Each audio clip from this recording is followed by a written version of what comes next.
মানুষের জন্য আবু যরনের মতো এমন মহান সাহাবী নিজের জীবন বিপদে ফেলে দিলেন। আল্লাহ না করুন ওই বেদুইন যুবক যদি আজ ফিরে না আসে, তবে আমাদের মাঝ থেকে এমন একজন শ্রেষ্ঠ মানুষের প্রাণ চলে যাবে। কি যে হবে আজ।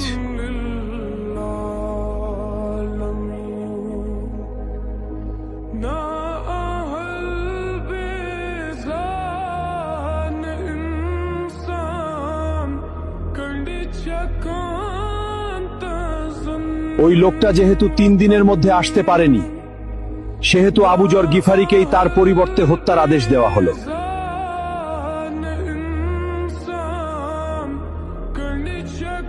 থামুন, সে ফিরে এসেছে।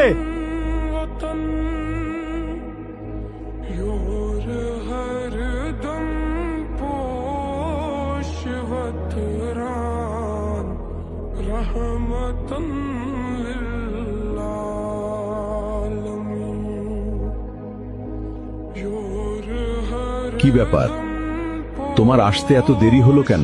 আমিরুল মুমিনিন, মাফ করবেন। রাস্তায় যদি আমার ঘোড়া পায়ে ব্যথা না পেত তবে যথাসময়ে আসতে পারতাম। বাড়িতে গিয়ে আমি একটুও দেরি করিনি। বাড়ি পৌঁছে গচ্ছিত আমানত ও ঋণ পরিশোধ করি। তারপর বাবা, মা এবং নববধূর কাছে সব খুলে বলে চিরবিদায় নিয়ে মৃত্যুর প্রস্তুতি নিয়ে মদিনার উদ্দেশ্যে রওনা দেই। এখন আমার জামিনদার ভাইকে ছেড়ে দিন আর আমাকে মৃত্যুদণ্ড দিয়ে পবিত্র করুন, কেননা কেয়ামতের দিন আমি খুনি হিসেবে আল্লাহর সামনে দাঁড়াতে চাই না। তুমি তো পালিয়ে গিয়ে নিজের প্রাণ বাঁচাতে পারতে। মৃত্যু নিশ্চিত জেনেও কেন ফিরে এলে?